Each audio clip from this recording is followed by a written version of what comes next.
Hi friends, பாருங்கள் friends, மதியம் இப்போ மதியமாக இருக்குது. மதிய டைமில் மேய்ஞ்சிட்டு நான் அந்த கதவை திறந்து விட்ருவேன். அப்போ கரெக்டாக ஏறி இந்த கட்டில் மேலே தான் ஃப்ரெண்ட்ஸ் உட்காருதோ. அதுவும் கரெக்டாக அந்த கார்னரில் வந்து ரெஸ்ட் எடுக்குதோ. அந்த மேலெலாம் வந்து இந்த பூச்சிக்கு இருந்துன்னா அதை க்ளீன் பண்ணுறாங்க. அந்தமாரி வேலை இந்த மதிய டைமில் பார்க்குறாங்க, ரெஸ்ட் எடுக்கிறாங்க. நானுங்க நிறையா வெட்டி பார்த்துட்டேன்.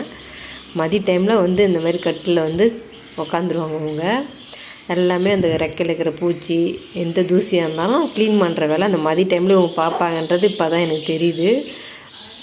க்யூட்டாக இருக்குது பாருங்கள் ஃப்ரெண்ட்ஸ். அங்கே பாருங்கள் இவ்வளோ க்ளீன் பண்ணுறாங்க பாருங்கள். நான் வந்து அந்த பிளாக் கலரில் கோழிக்கு நான் மைலின்னு பேர் வச்சுருக்கேன் ஃப்ரெண்ட்ஸ். மைலின் தான் கூப்பிடலாம். இப்போ பாருங்கள் எல்லாம் தூங்குது ஃப்ரெண்ட்ஸ். பாருங்களாம், கண்ணை மூடி தூங்குதுவோ. அது டைமுக்கு அந்த கரெக்டாக அந்த 1 மணி 1:30க்கு கொஞ்சம் ரெஸ்ட் எடுக்கிறாங்க.